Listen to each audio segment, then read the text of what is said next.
ఒక్కసారి అన్ని పిడికిలు లేవాలి, అన్ని పిడికిలు లేవట్టాలి. జై తెలంగాణ, జై తెలంగాణ, జై కేసీఆర్. గౌరవనీయులు పెద్దలు, మాజీ మంత్రివర్యులు,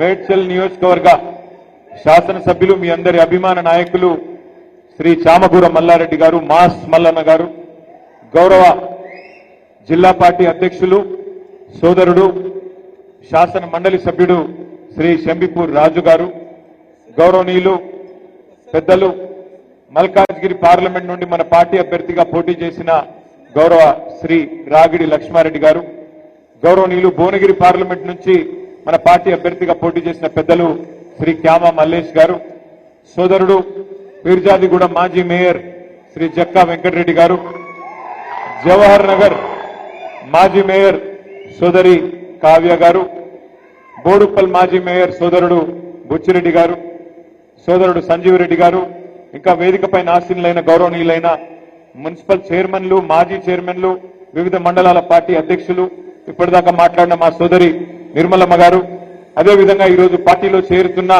గౌరవనీయులు శ్రీ పోచన్న గారు, అట్లాగే సోదరుడు మధుకర్ గారు, వారితో పాటు ఈరోజు పార్టీలో చేరుతున్న పెద్ద ఎత్తున చేరుతున్న వారందరికీ ఒకసారి గట్టిగా చప్పట్లతో స్వాగతం చెప్పాలని చెప్పి కోరుతాను. మీ పీర్జాది కూడా కార్పొరేటర్లు, గౌరవ కార్పొరేటర్లందరికీ, వేదిక మీద కూర్చున్న తమ్ముళ్ళందరికీ పేరు పేరున హృదయపూర్వకంగా నమస్కారం. ఈరోజు ఘనంగా ఏర్పాటు చేసినందుకు ప్రత్యేకంగా పీర్జాది కూడా నాయకులందరికీ పేరు పేరున ధన్యవాదాలు. అందరూ మీరు అన్ని గమనిస్తా ఉన్నారు. మన ప్రభుత్వం పోయి కాంగ్రెస్ ప్రభుత్వం వచ్చి సరిగ్గా 2.5 ఏళ్ళు అయితా ఉన్నది.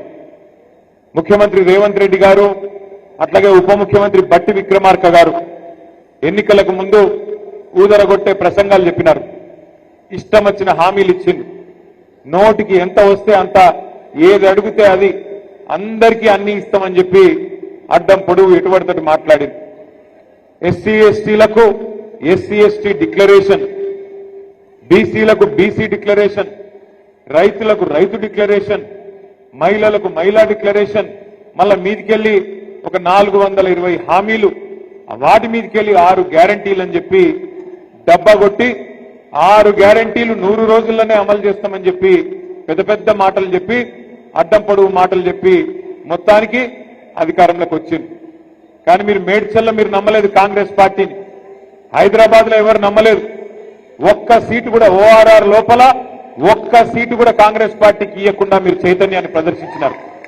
కానీ జిల్లాలలో మన అమాయక రైతు సోదరులు, ఇంకా కొంతమంది సోదరులు రకరకాలుగా నమ్మి కాంగ్రెస్ పార్టీకి అవకాశం ఇస్తే ఇలా రేవంత్ రెడ్డి గారు ముఖ్యమంత్రి పదవిలో కూర్చున్నారు. ఏమన్నారు వాళ్ళు ఎలక్షన్లకు ముందు? 100 రోజుల్లో 6 గ్యారంటీలు అమలు చేస్తాం, 2000 పెన్షన్ 4000 చేస్తాం, 100 రోజుల్లోనే చేస్తాం, అత్తకు 4000 ఇస్తాం, కోడలకు 2,500 ఇస్తాం, మహాలక్ష్మి పథకం పెట్టి నెలకు 2,500 చొప్పున ఈ రాష్ట్రంలో ఉండే 1,68,00,000 మంది ఆడపిల్లలకి డబ్బులు ఇస్తాం. లగ్గం చేసుకుంటే కేసీఆర్ ₹1,00,000 ఇస్తుండు, మేము తులం బంగారం ఇస్తాం. చదువుకుంటే ఆడపిల్లలకు స్కూటీలు ఇస్తాం. 10వ తరగతి పాస్ అయితే 10,000 నెలకు, 12వ తరగతి పాస్ అయితే 15,000, డిగ్రీ పాస్ అయితే 25,000, పీజీ చేస్తే 1,00,000, పిహెచ్డి చేస్తే 5 లక్షలు. ఇట్లా ఆషాఢం సేల్ లెక్క ఇష్టం వచ్చిన బంపర్ ఆఫర్లు ఇచ్చుకుంటా తిరిగింది. ఇష్టం వచ్చినట్టు మాట్లాడి ఓట్లు వేయించుకున్నారు.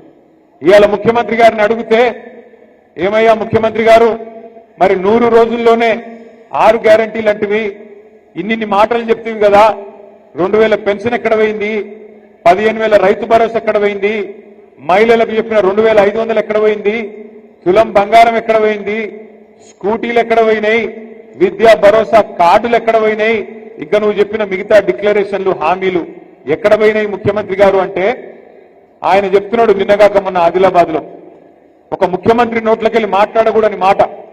ఏమంటాడు? ఎంత కండలు తిరిగిన వస్తాదైనా, ఎంత కండలు తిరిగిన పహల్వానైనా 3 నెలల పిల్లలు ఉట్టియలేడు కదా అంటాడు ముఖ్యమంత్రి గారు. నేను అడుగుతున్నా, అయ్యా ముఖ్యమంత్రి గారు, 3 నెలల పిల్లలు ఉట్టరని మా అందరికీ ఎరికే, మా అందరికీ తెలుసు, మనిషి అనేటువంటి అందరికీ తెలుసు. కానీ నీ గవర్నమెంట్ వచ్చి 30 నెలలైంది, సరే 3 నెలల్లో పిల్లలు పుట్టారు మాకు తెలుసు, కానీ 30 నెలల్లో పిల్లలు పుట్టకపోతే మరి ఏమనాలే, నిన్ను ఏమని పిలవాలని నేను అడుగుతున్నా. 30 నెలలు అయింది కదా, 100 రోజులు అంటివి కదా, 6 గ్యారంటీలను అడ్డప్పుడు మాట్లాడుతీవి కదా, మరి 30 నెలలు దగ్గర పడ్డది, ఇప్పటి వరకు అత్తలేదు పత్తలేదు. గట్టిగా మాట్లాడినావు అనుకో ఒక కేసు పెడతా అంటాడు, ఇంకొద్దిగా గట్టిగా మాట్లాడినావు అనుకో నీ లాగుల తొండలు ఇడిచి పెడతా అంటాడు. ఈ బగ్గడు మాటలు తప్ప, చిల్లర మాటలు తప్ప ఒక్కటంటే ఒక్కటి మంచి పని చేయలేదు. ఇప్పుడే మల్లారెడ్డి గారు చెప్తా ఉన్నారు, సోదరుడు జక్క వెంకరెడ్డి గారు చెప్తున్నారు, మన ప్రభుత్వం ఉన్నప్పుడు గరీబులను కడుపులో పెట్టుకొని చూసుకున్నాం. మన ప్రభుత్వం ఉన్నప్పుడు ఎవరైనా తెలిసో తెలియకనో ఆడనో ఈడనో గవర్నమెంట్ జాగాలు ఇల్లు కట్టుకుంటే వాళ్లకు అవకాశం ఇచ్చి వాళ్లకు ఆనాడు పట్టాలు ఇచ్చినాం. జీవో నంబర్ 59 కింద, జీవో నంబర్ 58 కింద 2,50,000 మందికి, ఒకరికిద్దరికి కాదు 2,50,000 మందికి పట్టాలు ఇచ్చింది కేసీఆర్ ప్రభుత్వం. 2,50,000 మందికి. అట్లాగే హైదరాబాద్ మహానగరంలో 1,00,000 డబుల్ బెడ్రూమ్ ఇల్లు కట్టుకున్నాం. ఇట్లా మనం మంచి పనులు చేసుకుంటూ పోయినాం. 200 పెన్షన్ను 2,000 చేసుకున్నాం. ఆడపిల్ల పెళ్లి చేసుకుంటే కళ్యాణ లక్ష్మి పేరు మీద ఒక మేనమామలాగా 15 లక్షల మంది ఆడపిల్లలకి 1,116 రూపాయలు కేసీఆర్ గారు పెట్టిండు. అట్లాగే ఆడపిల్ల కడుపులో మరి ఒక బిడ్డ పడితే అమ్మ ఒడి అని పెట్టి ఇంటికాడ కారులో ఎక్కించుకొని దవాఖానకు తీసుకుపోయి దవాఖానల ప్రసూతి అయితే సర్కార్ దవాఖానల కేసీఆర్ కిట్ ఇచ్చి ఆడపిల్ల ఉడితే మహాలక్ష్మి ఉట్టిందని చెప్పి 13,000, మగపిల్లగాడు ఉడితే 12,000 రూపాయలు. ఇట్లా ఒక మానవీయమైన పద్ధతిలో అందరినీ మంచిగా చూసుకున్నాడు కేసీఆర్ గారు. అట్లాగే ప్రాజెక్టులు కట్టిండు, రోడ్లు కట్టిండు, మున్సిపాలిటీలు బాగా చేసిండు, గ్రామాలు బాగా చేసిండు. కాబట్టే భూముల ధరలు కూడా పెరిగినాయి. మీ రంగారెడ్డి జిల్లాలో, మేడ్చల్ జిల్లాలో, హైదరాబాద్ చుట్టూతా బ్రహ్మాండమైన రియల్ ఎస్టేట్ భూమి వచ్చింది. మళ్ళీ ఇవాళ ఏమైంది ఆలోచన చేయండి మీరు. ఇవాళ పరిస్థితి ఏంది? పూర్తి స్థాయిలో రియల్ ఎస్టేట్ డామ్ అన్నది. పైసలు లేవు మార్కెట్లో ఇవాళ దగ్గర. వీళ్ళు ఇండ్లు కట్టుడు కాదు, కూలగొట్టుడే ఉన్నది.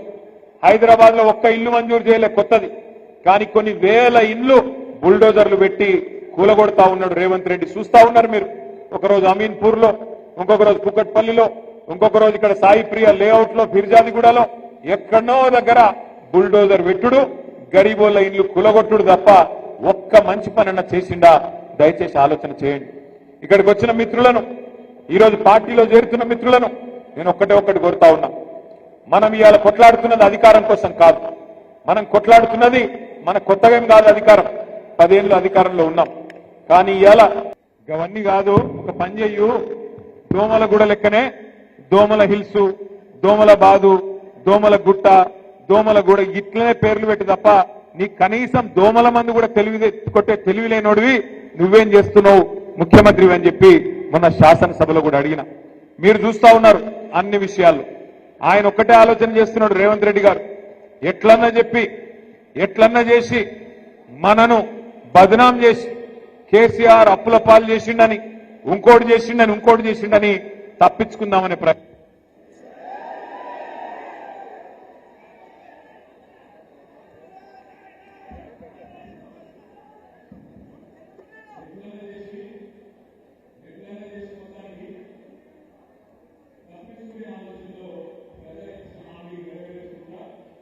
ఆలోచనలు ఉన్నారు, కానీ వదిలిపెట్టే సమస్య లేదు. వాళ్ళు ఇచ్చిన 420 హామీలు అమలయ్యేదాకా, వాళ్ళ 420 పార్టీని గద్దె దించేదాకా వదిలిపెట్టకుండా కొట్లాడదామనే మాట గట్టిగా మీ అందరికీ నేను మళ్ళొక్కసారి విజ్ఞప్తి చేస్తా ఉన్నా. ఇంకొక పార్టీని కూడా మనం కంట కనిపెట్టుకొని ఉండాలి. ఇవాళ భారతీయ జనతా పార్టీ వాళ్ళు కేంద్రంలో అధికారంలో ఉన్నారు. ఇప్పుడు నేను రాంగా చూసుకుంటూ వచ్చిన ఈ ఉప్పల్ ఫ్లైఓవర్, అది భూమి పుట్టినప్పుడు పుట్టింది, ఇంకా కడతనే ఉన్నారు. మనం హైదరాబాద్ లో 42 ఫ్లైఓవర్లు కట్టినాం, ఒక 4-5 ఏళ్లలో కట్టేసినాం. వీళ్ళు అది కేంద్ర ప్రభుత్వ ప్రాజెక్ట్, అది మేము కడతాం రాయ్యా అంటే కాదు మేమే కడతామని తీసుకున్నారు. అది నేషనల్ హైవే, జాతీయ రహదారి, మేమైతేనే కడతాం, మేమే సిపాయిలమని తీసుకున్నారు. ఏమైంది మరి ఈరోజు? 8 ఏళ్ళు ఏమైంది, ఇంతవరకు అతి లేదు గతి లేదు. ఉప్పల్ నుంచి నారాపల్లి వరకు కింద రోడ్లు నరకం, పైన ఫ్లైఓవర్, అది పూర్తి అయితేనే లేదు. ఈ రకంగా భారతీయ జనతా పార్టీ కూడా ప్రజల సమస్యలు కానీ తెలంగాణ కోసం కానీ చేసిందేమీ లేదు. ఇంకా మీదికెళ్ళి ఒక కొత్త కుట్ర కూడా తెరలేపుతున్నట్టుగా కనబడతా ఉన్నది. కొత్తగా మరొక కుట్ర కూడా చేస్తున్నది భారతీయ జనతా పార్టీ. మీరు చూసింటారు ఇవాళ పేపర్లలో సీట్లు పెరుగుతున్నాయి, అసెంబ్లీ సీట్లు, పార్లమెంట్ సీట్లు అని ఇవాళ పేపర్లో మీరు చూసే ఉంటారు. కానీ అందులో కూడా ఏదో కుట్ర జరుగుతున్నట్టుగానే కనబడతా ఉన్నది. ఎందుకంటే బయటికి ప్రధానమంత్రి మాట్లాడినప్పుడు, నిన్నగాక మొన్న కేంద్ర మంత్రి కిషన్ రెడ్డి మాట్లాడినప్పుడు 50% సీట్లు పెంచుతున్నామని చెప్పిండ్రు. అంటే 110 ఉంటే 179 అవుతుంది, 60 సీట్లు పెరుగుతాయని చెప్పిండ్రు. 17 సీట్లున్నాయి పార్లమెంట్ లో, 26 అవుతాయని చెప్పిండ్రు. కానీ బిల్లు పెట్టిండ్రు, రేపటి నుంచి పార్లమెంట్ పెట్టిండ్రు. బిల్లులో మాత్రం 50% ముచ్చట లేనే లేదు. అంటే చెప్పేది ఒకటి, చేసేది ఒకటి. మీరు ఒక్క మాట యాది పెట్టుకోండి, భారతీయ జనతా పార్టీ ఎన్నటికి కూడా తెలంగాణకు మిత్రుడు కాదు. ఆనాడు 2014లో ఆంధ్రప్రదేశ్ పునర్విభజన చట్టంలోనే సీట్లు పెంచుదామనే ఆలోచన ఆ చట్టంలోనే ఉన్నది. కానీ ఆ చట్టాన్ని తుంగలో దొక్కిందే భారతీయ జనతా పార్టీ. మళ్ళీ ఈ రోజు సీట్ల పెంపు పేరు మీద మళ్ళీ కొత్త డ్రామా చేస్తూ మహిళా రిజర్వేషన్ అని చెప్పి తీసుకొస్తా ఉన్నారు. మహిళా రిజర్వేషన్ కు మేము అనుకూలమే. మహిళా రిజర్వేషన్ ఖచ్చితంగా సమర్థించిందే కేసీఆర్ గారు, మన పార్టీ. శాసనసభలో, శాసన మండలిలో తీర్మానం చేసి కేసీఆర్ గారి నాయకత్వంలో మహిళలకు ఖచ్చితంగా చట్టసభల్లో 33% ఇయ్యాల్సిందే. మేము ఇక్కడ మార్కెట్ కమిటీలో ఇచ్చినాం, స్థానిక సంస్థల్లో 50% ఇచ్చినాం, మీరెందుకు ఇయ్యరు అని చెప్పి శాసనసభలో, శాసన మండలిలో తీర్మానం చేసి పంపిందే కేసీఆర్ ప్రభుత్వం, బీఆర్ఎస్ పార్టీ. దాని విషయంలో ఇబ్బంది లేదు. కానీ డీలిమిటేషన్ పేరు మీద దక్షిణాది రాష్ట్రాలకు, తెలంగాణకు, ఆంధ్రకు, తమిళనాడుకు, కర్ణాటకకు, కేరళకు, పాండిచ్చేరికి అన్యాయం చేస్తామంటే మాత్రం ఎట్టి పరిస్థితుల్లో ఊరుకోము. ఎట్టి పరిస్థితుల్లో బీజేపీకి సమర్థన ఇచ్చే ప్రసక్తే లేదు. ఒక్క మాట మాత్రం పక్కా, ఇవాళ 24% వాటా దక్షిణాది రాష్ట్రాలకు పార్లమెంట్ లో ఉన్నది. దాన్ని యథాతథంగా మెయింటైన్ చేయాల్సిందే.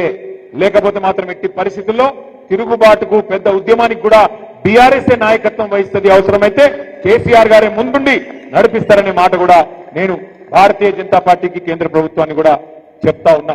ఇంకొక మాట కూడా గుర్తుపెట్టుకోవాలి మనందరం కూడా. ఇవాళ సందిట్లో సడేమియా లెక్క కాంగ్రెస్ బలహీనమైంది కాబట్టి మాకేమన్నా ఛాన్స్ దొరుకుతుందేమో అని చెప్పి మీ మేడ్చల్లో కూడా మొన్న బీజేపీ ప్రయత్నం చేసింది. కానీ మల్లారెడ్డి గారి నాయకత్వంలో 3 మున్సిపాలిటీలుంటే బ్రహ్మాండమైన విజయం సాధించినందుకు గట్టిగా చప్పట్లతో మేడ్చల్ కార్యకర్తలకు, మల్లారెడ్డి గారికి ప్రత్యేకంగా అభినందనలు కూడా నేను తెలియజేస్తా ఉన్నా. రేపు ఇక్కడ కార్పొరేషన్ ఎలక్షన్లలో కూడా 16 చేసుకున్నా, 20 చేసుకున్నా, 25 చేసుకున్నా, ఎన్ని చేసుకున్నా గెలిచేది ఖచ్చితంగా గులాబీ జెండానే. ఖచ్చితంగా గెలిచేది మళ్ళీ కార్పొరేషన్ మీద ఎగిరేది గులాబీ జెండానే. ఎందుకంటే హైదరాబాద్ ప్రజలు విసిగిపోయి ఉన్నారు. మా నగరానికి ఏమైంది, అన్యాయం అయిపోయింది కాంగ్రెస్ వచ్చినాక అనే బాధలో, ఈ కరెంటు కోతలేంది, ఈ దోమలేంది, రియల్ ఎస్టేట్ డామ్మనుడేంది, మళ్ళా మంచినీళ్ళ గోసేంది, బాధలో ఉన్నారు ఇవాళ హైదరాబాద్ ప్రజలు. అందుకే దయచేసి నేను ఇక్కడికి వచ్చిన మా నాయకులు, మా సోదరులందరినీ, సోదరిమణులందరినీ కోరుతా ఉన్నా, ఎలక్షన్లు సెప్టెంబర్లోనో అక్టోబర్లో పెడతారట. ఈ లోపల పెడతారు కావచ్చు, ఆగస్టు సెప్టెంబర్లో. సరే, ఇప్పటి నుంచే పనిలో ఉండు, ఇప్పటి నుంచే కలువుని జనాలను గుర్తు చేయండి. మనం 1,00,000 డబుల్ బెడ్రూమ్ ఇల్లు కట్టినాం హైదరాబాద్ లో. వీళ్ళు వచ్చినాక 2.5 ఏళ్లలో ఒక్కటంటే ఒక ఇల్లు కట్టలే, ఒక ఇల్లు మంజూరు చేయలే. ఒక్క ఇల్లు కట్టకపోగా వేలాది ఇల్లు కూలగొట్టింది. ఈ రోజు కూడా కూలగొడుతూనే ఉన్నారు.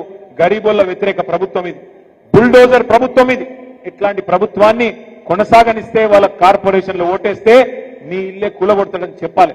నేను జూబ్లీ హిల్స్ ఎలక్షన్ లో కూడా చెప్పిన, వెంగళరావు నగర్ అని ఒక డివిజన్ ఉంటుంది, ఆడ పోయి చెప్పిన నేను, మీరు కాంగ్రెస్ కోటేస్తే మీ దగ్గరికి బుల్డోజర్లు వస్తాయని చెప్పి.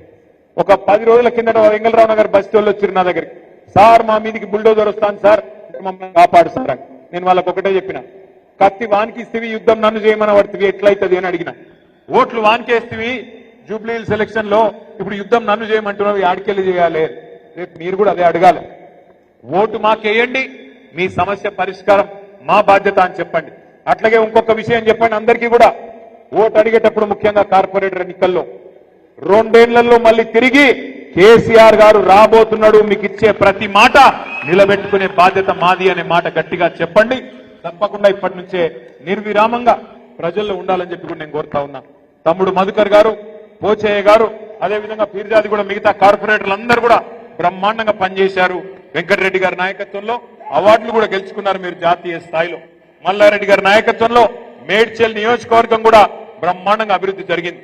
తను సొంతంగా సొంతంగా 60 కోట్ల రూపాయలు పెట్టి మల్లారెడ్డి గారు గ్రామ గ్రామాన కూడా రోడ్లు వేయించిన నాయకుడు మల్లారెడ్డి గారు. కాబట్టి తప్పకుండా మంచి నాయకత్వం ఉంది, పక్కడబందీగా పనిచేసే కార్యకర్తలు ఉన్నారు. అద్భుతంగా కేసీఆర్ గారి ఆశీర్వాదం మీకుంది, విజయం మనదే అనే మాట కూడా మళ్ళొక్కసారి మీకు విజ్ఞప్తి చేస్తూ, ఇంత పెద్ద ఎత్తున పీర్జాదిగూడలో ఈ కార్యక్రమానికి హాజరైన మా సోదరులకి సోదరిమణులకి ప్రతి ఒక్కరికి పేరు పేరున హృదయపూర్వకంగా నమస్కారాలు. జై తెలంగాణ. గట్టిగా కాంగ్రెస్ వాడంటే కరెంటు పోగొట్టింది, మీకేమైంది? జై తెలంగాణ, జై కేసీఆర్.